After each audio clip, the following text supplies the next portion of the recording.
President Obama has authorized the deployment of 600 additional troops to Iraq. That will bring the U.S. troop levels there to more than 5,000. But in a political climate that claims we don't have Americans, quote, in combat, why are they there and what danger are they facing at this point? In a search for answers, former U.S. Army Green Beret Ben Collins took me inside the mission as it stands right now. A combat veteran who says he's worried about a confused message from the White House and the Pentagon, and that it is leaving our men and women and the American people unprepared for the sacrifices that are yet to come inside Iraq again. His foremost concern is a likely October fight to retake the Iraqi city of Mosul, where ISIS is nesting like scorpions. We have upwards of perhaps over 5,000 U.S. soldiers that are in Iraq right now, preparing to be a part of the battle that is going to attempt to liberate the city of Mosul from ISIS. ISIS has two capitals. They've got one in Raqqa in Syria, and they've got one in Iraq in Mosul. And this is the first time that we're going to go after, as part of a much larger force, a city that ISIS has had control over for 2 years. And I put a circle around Mosul because aren't they on every side of it now? I understand that they're booby traps. They've had time to prepare, trenches that they filled with oil. They have IEDs, the explosives that take out, vehicles. They have sniper positions. They have tunnels dug in. They've had 2 years to prepare for this fight, and they are ready for this fight. And Ben, this is the second time around.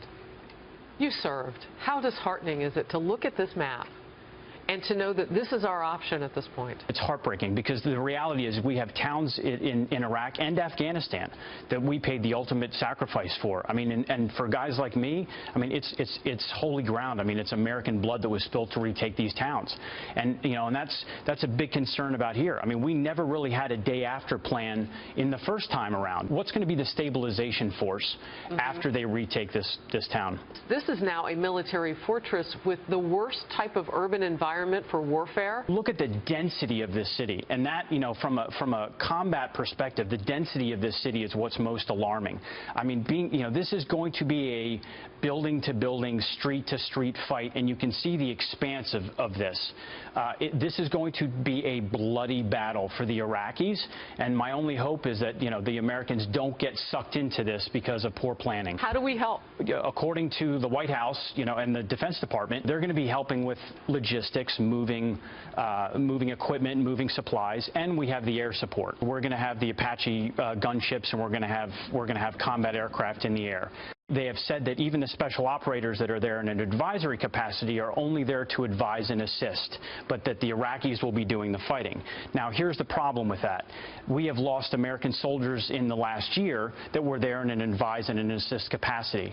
And I can tell you that there is no special operator, no American Special Forces advisor that is willing to watch the men that he trains and eats with and becomes friends with gets pinned down in a battle and doesn't move to support and come out of that safe area into combat. So this is going to be very difficult for us not to get pulled into that battle, and that's if everything is going right. If something goes wrong, my biggest concern is, do our people on the ground have the necessary support that they would need? Do they? I don't think so. To be honest, I mean, at the peak in Iraq, we had 170,000 soldiers. I am still a believer in the PAL doctrine, that if you're going to go in, you go in with everything you have, you hit it as hard as you can, and you get out. If one of those helicopters goes down in a city like this, who's going to be the quick reaction force to go get them? And if that helicopter goes down here, is it going to be Americans that are going to have the capacity to go in and pull out those pilots? How do you get there? From the air. Well, exactly. Well, I mean, more stuff for them to shoot at. So what do the American people need to know about this? The fact is, in my opinion, we have had confusion for years between the White House, the Pentagon, and the battlefield. And Congress needs to do its job. Let's actually have a debate against the authorization and use of military force. Let's debate what our soldiers are doing. Because if there is no clear and concise end state, if we can't define what our soldiers are doing, then this is how we get a decades-long fight, and the American people don't know what's happening.